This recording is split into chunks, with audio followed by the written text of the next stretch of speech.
ইরানকে ছুড়ল ট্রাম্পের নাকের নিচে ৫,০০০ কিলোমিটারের আইসিবিএম। পশ্চিমকে কাঁপিয়ে দিল খামেনির গোপন শক্তি। পশ্চিমা গোয়েন্দারা হতভম্ব। ট্রাম্প আর নেতানিয়াহু যখন হোয়াইট হাউসে বসে ইরানের ক্ষেপণাস্ত্র কর্মসূচি নিয়ে আলোচনা করছিলেন, তখনই আকাশে ছুটে গেল এক অদৃশ্য বজ্রপাত। গুজব নয়, স্যাটেলাইট চিত্র বলছে তেহরানের ইমাম খোমেনি স্পেস পোর্টে সম্প্রতি এক রহস্যময় উৎক্ষেপণ হয়েছে। দগ্ধ দাগগুলো স্পষ্ট ইঙ্গিত দিচ্ছে ইরান হয়তো পরীক্ষা করেছে এমন এক ক্ষেপণাস্ত্র যার পাল্লা ৫,০০০ কিলোমিটার।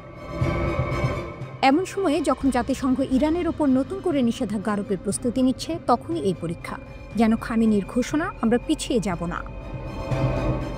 ১৮ সেপ্টেম্বর সেমনানের আকাশে এক অদ্ভুত ধোঁয়ার রেখা দেখেছেন সাধারণ মানুষ। অনেকে ভেবেছিলেন উল্কাপাত, কিন্তু পরে এপি এর বিশ্লেষণে বেরিয়ে আসে এগুলো আসলে ক্ষেপণাস্ত্র পরীক্ষার চিহ্ন। বিশেষজ্ঞরা বলছেন ক্ষতির আকার আর রাসায়নিক উপাদানের উপস্থিতি ইঙ্গিত করছে এটি কঠিন জ্বালানি প্রযুক্তির ক্ষেপণাস্ত্র, অর্থাৎ দ্রুত ছোড়া যায়, সহজে আটকানো যায় না। ইরানের সংসদ সদস্য মোহসেন জাঙ্গানে খোলাখুলি ঘোষণা করেছেন তেহরান আন্তঃমহাদেশীয় ক্ষেপণাস্ত্রের সফল পরীক্ষা চালিয়েছে। তার ভাষায়, আমরা না পারমাণবিক সমৃদ্ধকরণ ছাড়ব, না ক্ষেপণাস্ত্র কর্মসূচি থেকে সরে দাঁড়াবো। দেশের সবচেয়ে উন্নত ক্ষেপণাস্ত্রগুলির একটি আমরা পরীক্ষায় সফলভাবে ছুঁড়েছি। অর্থাৎ ইরান সরাসরি জানিয়ে দিচ্ছে ইসরায়েল বা মধ্যপ্রাচ্যে মার্কিন ঘাঁটি নয়, এবার ইউরোপ পর্যন্ত তাদের নাগালের মধ্যে। ৫,০০০ কিলোমিটার পাল্লার ক্ষেপণাস্ত্র মানে ইউরোপ, এমনকি মার্কিন মূল ভূখণ্ডও হুমকির মুখে। পুরনো ভয়ের বাস্তবতা। দীর্ঘদিন ধরেই যুক্তরাষ্ট্র আশঙ্কা করে আসছিল যে ইরানের মহাকাশ কর্মসূচির রকেটগুলো সহজেই আন্তঃমহাদেশীয় ক্ষেপণাস্ত্রে রূপ নিতে পারে। সেই ভয় এখন বাস্তবতার কাছাকাছি। বিশেষজ্ঞরা বলছেন জুলজানা নামের ইরানি ক্ষেপণাস্ত্র এর আগেই মহাকাশে পৌঁছেছে। আরেক ধাপ এগোলেই সেটি হবে পূর্ণাঙ্গ আইসিবিএম। ইসরায়েলের উদ্বেগ। জুনে ইসরায়েল ইরানের কয়েকটি ক্ষেপণাস্ত্র ঘাঁটি ধ্বংস করেছিল, কিন্তু ইরান দ্রুত সেগুলো পুনর্নির্মাণ শুরু করেছে। বিশ্লেষক বেহনাম বেন তালেবলো বলেছেন ইসরায়েলের সাফল্য তেহরানকে আরও উন্নত ক্ষেপণাস্ত্র বানাতে বাধ্য করেছে। অর্থাৎ যুদ্ধ যত বাড়ছে, ইরান তত শক্তিশালী হচ্ছে। কৌশলগত বার্তা। এই পরীক্ষা শুধু সামরিক ক্ষমতার প্রদর্শন নয়, এটি এক কৌশলগত সংকেত। পশ্চিমা চাপ, নিষেধাজ্ঞা বা হুমকি কোনো কিছুতেই তেহরান পিছিয়ে আসবে না, বরং প্রতিটি চাপ ইরানকে আরও দৃঢ়, আরও আক্রমণাত্মক করে তুলছে। খামেনির ইরান আজ ঘোষণা করছে নতুন অধ্যায়ের সূচনা। ২০০০ কিলোমিটার পাল্লার ক্ষেপণাস্ত্র দিয়ে শুধু ইসরায়েল বা মধ্যপ্রাচ্যের মার্কিন ঘাঁটি নয়, এখন ইউরোপও তেহরানের শ্বাসরুদ্ধকর পরিসরে। পশ্চিমের কূটনৈতিক চাপ যখন তীব্র, ঠিক তখনই এই উৎক্ষেপণ যেন এক বিদ্যুতের ঝলকানি। বার্তা পরিষ্কার, ইরানকে আর শুধু আঞ্চলিক শক্তি হিসেবে ভাবা যাবে না, তার হাতে এখন এমন অস্ত্র যা গোটা বিশ্বের কৌশলগত মানচিত্র পাল্টে দিতে সক্ষম।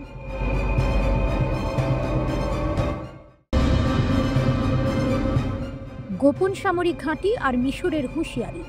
ইসরায়েল ঘিরে শঙ্কার মেঘ। ইসরায়েলের সীমান্তে হঠাৎই উঠেছে এক ঝড়। খবর ছড়িয়ে পড়েছে মিশর নাকি গোপনে তৈরি করছে সামরিক ঘাঁটি, প্রসারিত করছে ইয়ার্ড স্ট্রিপ, মাটির নিচে বানাচ্ছে রহস্যময় অবকাঠামো। আর এতে কেঁপে উঠেছে তেল আবিব। প্রশ্ন জেগেছে, মধ্যপ্রাচ্যের দাবার বোর্ডে কি নতুন কোনো চাল চালতে যাচ্ছে আরব রাষ্ট্রগুলো? চ্যানেল 12-এর এক প্রতিবেদনে বলা হয়েছে ইসরায়েল এই প্রস্তুতিকে ১৯৭৯ সালের শান্তি চুক্তির সরাসরি লঙ্ঘন হিসেবে দেখছে। তাদের দাবি, কায়রো সীমান্তে ভয়াবহভাবে সেনা জমা করছে। ভূগর্ভস্থ নতুন স্থাপনায় কি আছে তার ব্যাখ্যা এড়িয়ে যাচ্ছে মিশর। ইসরায়েলি কর্মকর্তারা সন্দেহ করছেন এগুলো হয়তো যুদ্ধবিমান কিংবা ক্ষেপণাস্ত্রের জন্য তৈরি অবকাঠামো। তেল আবিবে আতঙ্ক এতটাই বেড়েছে যে প্রধানমন্ত্রী নেতানিয়াহু নাকি বিষয়টি নিয়ে মার্কিন পররাষ্ট্রমন্ত্রী মার্কো রুবিওর সঙ্গে জরুরি বৈঠক করেছেন।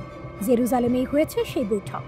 মার্কিন যুক্তরাষ্ট্র শান্তি চুক্তির গ্যারান্টর হিসেবে এখন চাপে আছে। ইসরায়েল চাইছে তারা যেন কায়রোর উপর চাপ প্রয়োগ করে। একজন ইসরায়েলি কর্মকর্তা চ্যানেল 12-কে সরাসরি বলেছেন মিশর যা করছে তা অত্যন্ত গুরুতর। কিন্তু অন্যদিকে কায়রো সব অভিযোগ উড়িয়ে দিয়েছে। মিশরের এক কর্মকর্তা স্পষ্ট জানিয়ে দিয়েছেন এসব ভিত্তিহীন। এমনকি তিনি বলেছেন ট্রাম্প প্রশাসনও সম্প্রতি কোনো উদ্বেগের কথা কায়রোকে জানায়নি। তবে পর্দার আড়ালে অন্য ছবি আঁকা হচ্ছে। ইসরায়েলের ভয়, গাজা থেকে যদি শরণার্থীদের ঢল নামানো হয় তাহলে সেই বোঝা গিয়ে পড়বে সিনাই উপদ্বীপে, আর এটি মিশরের জন্য অগ্রহণযোগ্য। তারা আগেই বলেছে গাজার মানুষকে জোরপূর্বক ঠেলে দেওয়া হলে সেটা হবে তাদের জন্য একেবারে রেড লাইন।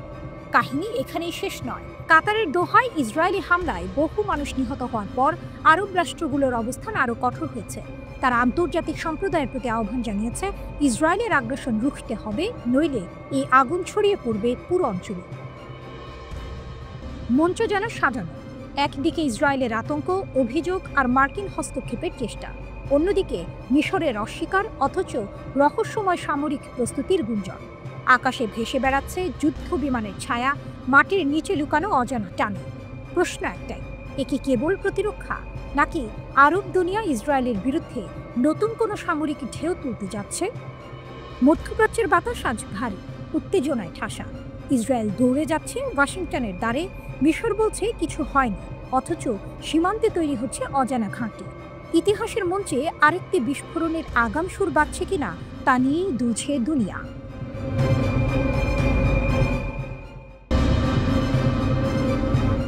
যুদ্ধের ছায়া, গাজার সীমান্তে মিশরের অগ্নিঝরা হুঁশিয়ারি। গাজার আকাশে এখনো ধোঁয়া, রাস্তায় নীরবতা। এমন এক সময়েই প্রতিবেশী মিশর হঠাৎই তুলেছে তলোয়ার। সীমান্তে গর্জে উঠছে সামরিক প্রস্তুতির ঝাঁক। প্রশ্ন একটাই, ইসরায়েল কি এবার আরব দানবকে জাগিয়ে তুলল? ইসরায়েলের গোপন পরিকল্পনা নিয়ে কায়রোতে চলছে অস্থিরতা। শোনা যাচ্ছে তেল আবিব গাজাবাসীদের দমিয়ে দক্ষিণে ঠেলে দিতে চাইছে। সেই দক্ষিণ মানেই মিশরের সিনাই, আর এখানেই মিশরের রক্ত গরম হয়ে উঠেছে। কায়রো সাফ জানিয়ে দিয়েছে, গাজার মানুষের জোরপূর্বক স্থানান্তর একটি রেড লাইন। এই লাইন পেরোলে মিশরের তরবারি নামবে ঝলসে দেয়া বজ্রের মতো। হিজবুল্লাহ ঘনিষ্ঠ লেবানিজ দৈনিক আল আখবার রিপোর্ট করেছে, মিশর শুধু কথা বলছে না, সৈন্য, অস্ত্র আর যুদ্ধ বিমান তৈরি রাখা হয়েছে। সংকট বাড়লে সীমান্তে দ্বিগুণ সেনা মোতায়েন হবে। সিনাইয়ের আকাশে ভেসে উঠবে যুদ্ধ বিমান। প্রস্তুতির প্রতিটি ধাপে যেন ইসরায়েলকে বলা হচ্ছে, থেমে যাও, নয়তো আসবে ঝড়। একজন মিশরীয় সামরিক কর্মকর্তা আল আখবারকে জানিয়েছেন, নির্দেশ স্পষ্ট, ফিলিস্তিনিদের দিকে গুলি নয়। এর মানে মিশরের অস্ত্র শত্রু নয়, মানবতার পাশে দাঁড়াতে প্রস্তুত। তবে একই সঙ্গে তিনি সতর্ক করেছেন, যদি গাজাবাসীদের তাড়ানোর চেষ্টা হয়, প্রতিক্রিয়া আসবে মানবিক আইন মেনে, কিন্তু বজ্রাঘাতের মতো কঠোর। ইসরায়েলও নিশ্চুপ নেই। সিনাই উপদ্বীপে মিশরের সামরিক তৎপরতা দেখে আতঙ্ক চেপে ধরেছে তেল আবিবকে। অভিযোগ উঠেছে, কায়রো সীমান্তে ভয়ঙ্করভাবে সেনা জড়ো করছে। ইসরায়েলের প্রধানমন্ত্রী নাকি বিষয়টি সরাসরি মার্কিন পররাষ্ট্রমন্ত্রী মার্কো রুবিওর কাছে তুলেছেন। এ যেন এক লুকোচুরি খেলা। মিশর বলছে প্রতিরক্ষা, ইসরায়েল বলছে আক্রমণের প্রস্তুতি। গল্পে আরও এক টুইস্ট। ইসরায়েল দাবি করছে, মিশর নতুন ভূগর্ভস্থ সামরিক ঘাঁটি বানাচ্ছে, যার ভেতরে কি আছে সে বিষয়ে তারা স্পষ্ট কোনো জবাব দিচ্ছে না। ক্ষেপণাস্ত্র লুকানো আছে কিনা তার প্রমাণ নেই, তবুও সন্দেহে অস্থির ইসরায়েল। এদিকে কায়রোর বার্তা স্পষ্ট, গাজাবাসীদের গণস্থানান্তর মেনে নেবে না। তারা কাউকে ঢুকতে দেবে না, কাউকে ঠেলে বেরো করবে না। মানবিকতার নামে যে চক্রান্ত, মিশর সেটাকে আগেই রুখে দেবে। সিনেমার মতো দৃশ্য আঁকা যায়, এক পাশে ইসরায়েলের গর্জন, অন্য পাশে মিশরের প্রতিশোধী দৃষ্টি।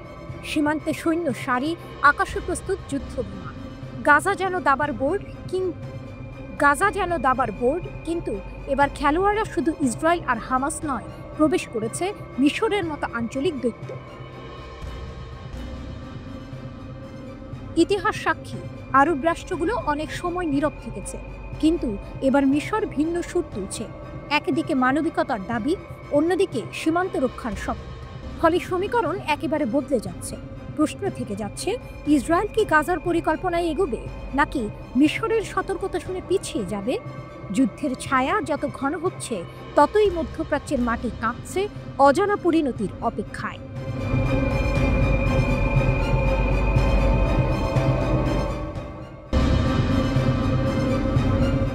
সর্বাত্মক যুদ্ধের কিনারায় তুরস্ক ও ইসরায়েল। ফিলিস্তিনের গাজা, লেবানন, ইরান, ইয়েমেনে ধারাবাহিকভাবে হামলার পর সম্প্রতি কাতারে ইসরায়েলের বিমান হামলার পর আঙ্কারায় উদ্বেগ বাড়ছে। তেল আবিবের আঞ্চলিক উচ্চাকাঙ্ক্ষা নিয়ে এখন তুরস্কও রয়েছে সতর্ক অবস্থানে। ইসরায়েলি একাডেমিক ও রাজনৈতিক বিশ্লেষক মেইর মাসরি সামাজিক যোগাযোগ মাধ্যমে লিখেন, আজ কাতার, কাল তুরস্ক। এর জবাবে তুর্কি প্রেসিডেন্ট রিসেপ তাইয়েপ এরদোয়ানের একজন উপদেষ্টা তীব্র প্রতিক্রিয়া জানিয়ে বলেন, ইসরায়েল যদি তুরস্কের উপর হামলার চিন্তা করে, তাহলে দেশটির জন্য ভয়াবহ শাস্তি অপেক্ষা করছে। ভূমধ্য সাগরের বাতাসে বারুদের গন্ধ। সীমান্তের ওপারে দাঁড়িয়ে আছে ইসরায়েল, আর অপর প্রান্তে প্রস্তুত তুরস্ক। ইতিহাস যেন আরেকবার নতুন করে লিখতে চাইছে। ইসরায়েল সম্প্রতি সাইপ্রাসে পাঠিয়েছে ভয়ঙ্কর বারাক MX প্রতিরক্ষা ব্যবস্থা। লিমসলের বন্দরে দেখা গেছে চালানের ভান্ডার, যেখানে রাখা এই সিস্টেমের যন্ত্রাংশ। এই প্রযুক্তি ১৫০ কিলোমিটার দূরের যে কোনো লক্ষ্যবস্তু ধ্বংস করতে সক্ষম। এর সাথে যুক্ত হয়েছে উন্নত নজরদারি ও গোয়েন্দা তথ্য সংগ্রহের ক্ষমতা। বিশ্লেষকদের মতে শুধু সাইপ্রাস নয়, পুরো পূর্ব ভূমধ্যসাগরে এটি তুরস্কের বিমান ও স্থলবাহিনীর জন্য এক বড় হুমকি হয়ে দাঁড়াতে পারে।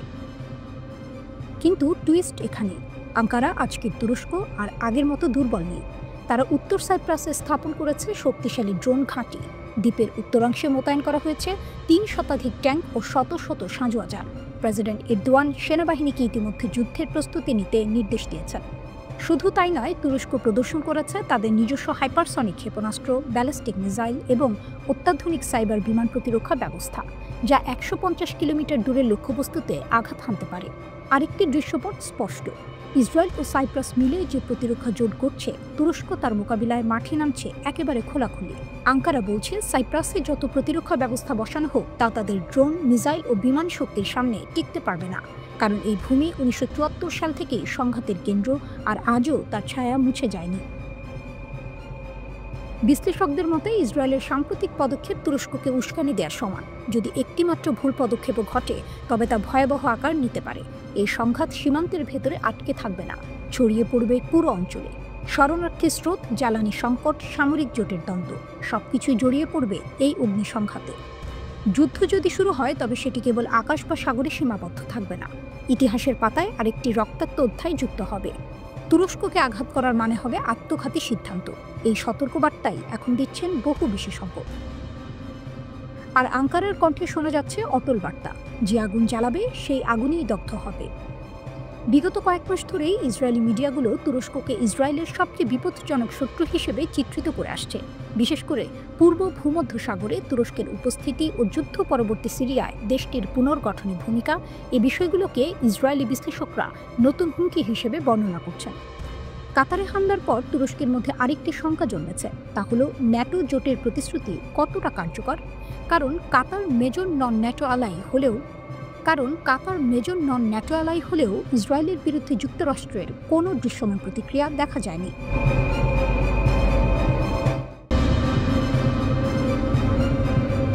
সিনাই মরুভূমিতে গর্জে উঠল চীনা ক্ষেপণাস্ত্র, মিশরের সতর্কবার্তা ইসরায়েলকে। মরুভূমির উত্তপ্ত বাতাসে হঠাৎই ভেসে উঠেছে গর্জন। না, এটা কোনো প্রাকৃতিক ঝড় নয়। সিনাই উপদ্বীপে এবার নাকি দাঁড়িয়ে গেছে চীনের তৈরি ভয়ঙ্কর HQ-9B ক্ষেপণাস্ত্র প্রতিরক্ষা ব্যবস্থা। মধ্যপ্রাচ্যের আকাশে নতুন করে যেন যুদ্ধের মেঘ জমে উঠছে, আর সেই ঝড়ের কেন্দ্রে আজ মিশর।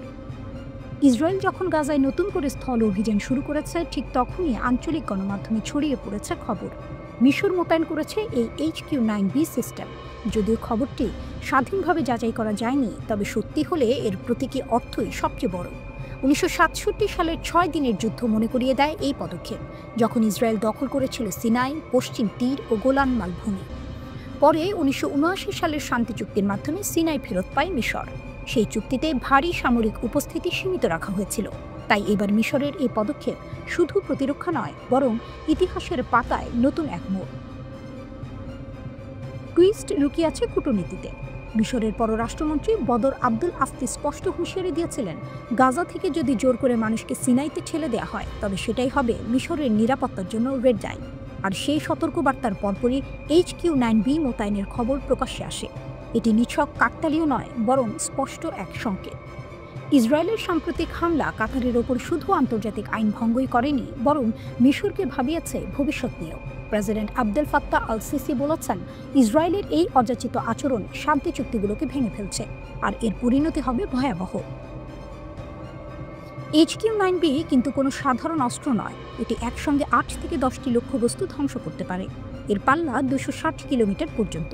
যুদ্ধবিমান, ড্রোন, ক্রুজ মিসাইল, এমনকি ব্যালিস্টিক মিসাইলও ধ্বংস করতে সক্ষম এই সিস্টেম। বিশেষজ্ঞরা একে রাশিয়ার S-400 কিংবা আমেরিকার প্যাট্রিয়ট সিস্টেমের সমকক্ষ হিসেবে দেখেন। এখানেই আসল নাটকীয়তা। মিশর দীর্ঘদিন ধরে যুক্তরাষ্ট্রের ঘনিষ্ঠ মিত্র। মার্কিন সাহায্য ও সামরিক সহযোগিতা ছিল তাদের প্রধান ভরসা। কিন্তু একই সময়ে আমেরিকা ইসরায়েলকে অবিচল সমর্থন দিয়ে চলেছে। এই প্রেক্ষাপটে চীনা অস্ত্রের মোতায়েন আসলে এক নতুন ভারসাম্য খোঁজা। কায়রো যেন বিশ্বকে বলছে, আমরা শুধু পশ্চিমের উপর নির্ভর করব না, আমাদের বিকল্প শক্তিও আছে। মিশরের অবসরপ্রাপ্ত মেজর জেনারেল সমীর ফারাক আগেই জানিয়েছিলেন HQ-9B ইতিমধ্যেই মিশরের প্রতিরক্ষা নেটওয়ার্কে যুক্ত হয়েছে। এবছরের শুরুতে ইগলস অফ সিভিলাইজেশন 2025 মহড়াতেও প্রকাশ্যে প্রদর্শন করা হয়েছিল এই সিস্টেম।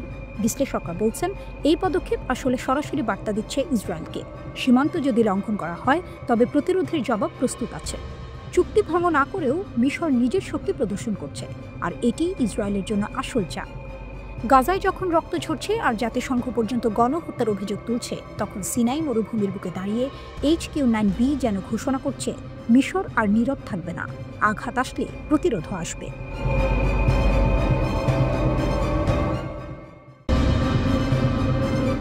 বুক কাঁপানো এক রাত, গাজার দরজা ঠেলে যুদ্ধ কি এবার পৌঁছাবে মিশরে?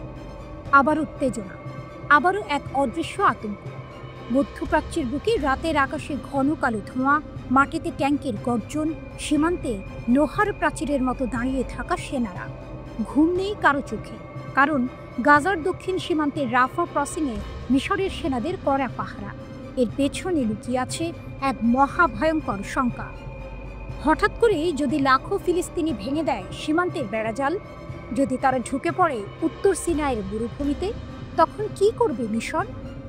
অগ্নিপরীক্ষায় কায়রো।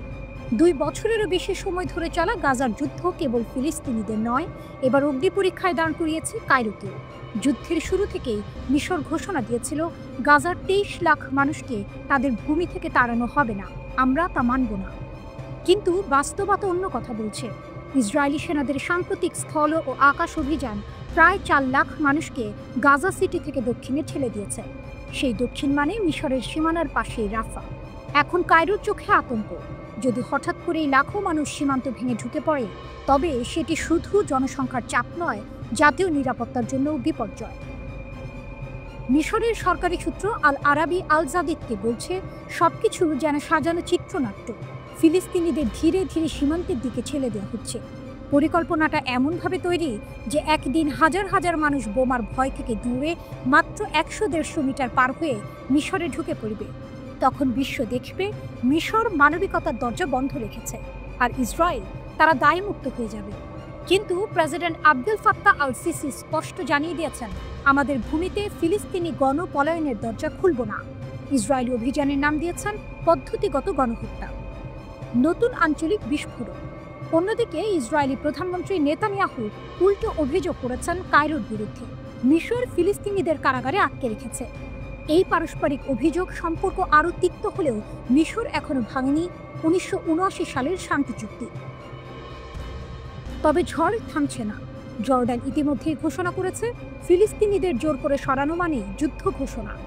গাজার স্বাস্থ্য মন্ত্রণালয় বলছে, 2 বছরে নিহত 65,000-এরও বেশি মানুষ, যাদের অধিকাংশই নারী ও শিশু। আন্তর্জাতিক আদালত নেতানিয়াহুর বিরুদ্ধে যুদ্ধাপরায়ণের পরোয়ানা জারি করেছে, কিন্তু তারপরও ইসরায়েলের হামলা থামেনি। মিশর বরাবরই মধ্যস্থতাকারীর ভূমিকায় ছিল। কাতার আর যুক্তরাষ্ট্রের সঙ্গে মিলে কায়রো যুদ্ধবিরতির চেষ্টা করেছে, কিন্তু ওয়াশিংটন আর তেল আবিব মিশরকে দূরে রাখতে চাইছে আলোচনার টেবিল থেকে। দোহায় হামাস নেতাদের উপর সাম্প্রতিক ইসরায়েলি হামলা তো সেই আলোচনার কফিনে শেষ পেরেক। ট্যাঙ্ক, হেলিকপ্টার আর ভয়ঙ্কর প্রশ্ন। উত্তর সিনাইতে এখন মিশরের ট্যাঙ্ক, হেলিকপ্টার, সেনা কুচকাওয়াজ সবই চলছে। বিশ্লেষকরা বলছেন, ইসরায়েলের উস্কানি যে কোনো সময় মিশরকেও টেনে নিতে পারে যুদ্ধে। তখন রক্তক্ষয়ী সংঘর্ষের মানচিত্র কেবল গাজায় সীমাবদ্ধ থাকবে না, পৌঁছে যাবে কায়রোর বুক পর্যন্ত। আর ইরান, এই অগ্নিগর্ভ বাস্তবতায় ছায়ার মতো ভেসে উঠছে ইরানের নাম। তেহরান বহু আগেই সতর্ক করেছে, ফিলিস্তিনিদের ভূমি থেকে তাড়ানো হলে পুরো অঞ্চল আগুনে পুড়ে যাবে। ইরানের সামরিক শক্তি আজ শুধু হরমুজ প্রণালী নয়, লেবানন থেকে ইয়েমেন পর্যন্ত বিস্তৃত। তাদের ক্ষেপণাস্ত্র, ড্রোন আর আঞ্চলিক মিত্ররা এক অদৃশ্য চাপ সৃষ্টি করছে তেল আবিব আর ওয়াশিংটনের ওপর।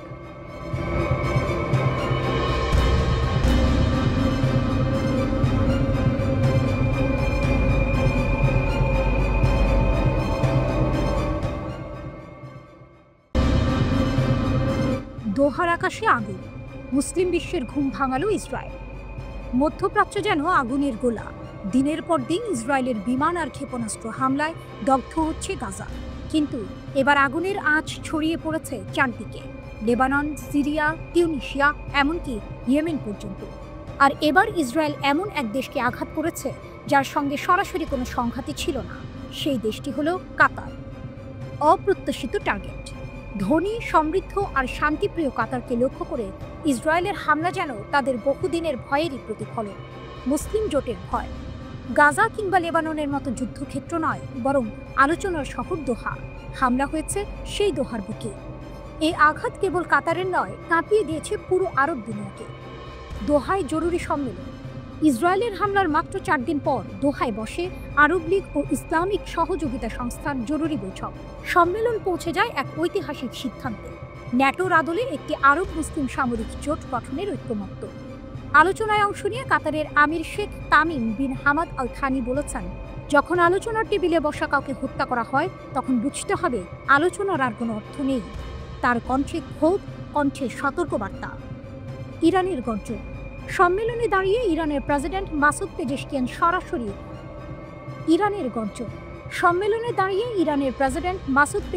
সোজাসুজি আঙুল তুললেন যুক্তরাষ্ট্র ও পশ্চিমা মিত্রদের দিকে। তাঁর কণ্ঠে বজ্রধ্বনি। আমেরিকার ছত্রছায়া ছাড়া ইসরায়েল কাতারে হামলার সাহস পেত না। এটি কোনো শক্তি প্রদর্শন নয়, বরং গভীর হতাশার বহিঃপ্রকাশ। তিনি আরও বললেন, এই হামলা আসলে মুসলিম বিশ্বকে জাগিয়ে তুলেছে। গাজা, লেবানন, কাতার, এমনকি ইরানের ধ্বংসস্তূপ থেকেই একদিন জন্ম নেবে নতুন বিশ্ব ব্যবস্থা। ইরানের ভাষণ যেন দোহার আকাশে প্রতিধ্বনি তুলল। পাকিস্তানের প্রস্তাব। সম্মেলনে পাকিস্তানের প্রধানমন্ত্রী শেহবাজ শরীফ হামলাকে আখ্যা দিলেন ভ্রাতৃত্বপূর্ণ ইসলামী রাষ্ট্রের বিরুদ্ধে বিশ্বাসঘাতকতা।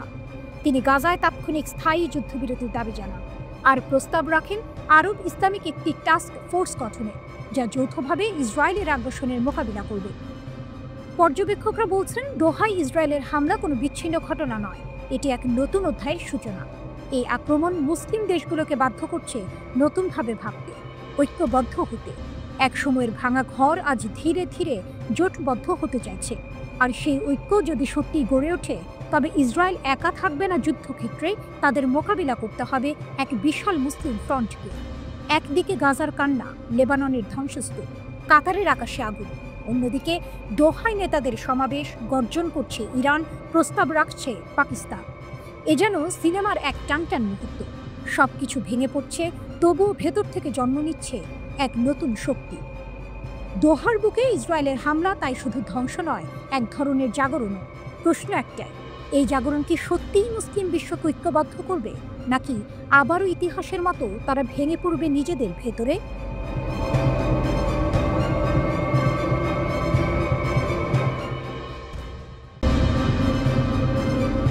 জাতিসংঘের নতুন ঝড়।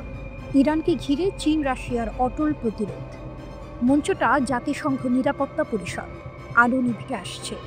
বিশ্ব রাজনীতির থিয়েটারে এক চূড়ান্ত নাটকের প্রস্তুতি।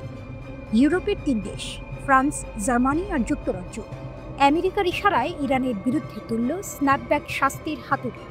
দাবি, ইরান নাকি পারমাণবিক চুক্তি মানছে না, আর সেই অভিযোগেই আবার ফিরিয়ে আনা হচ্ছে পুরনো জাতিসংঘের কঠিন নিষেধাজ্ঞা।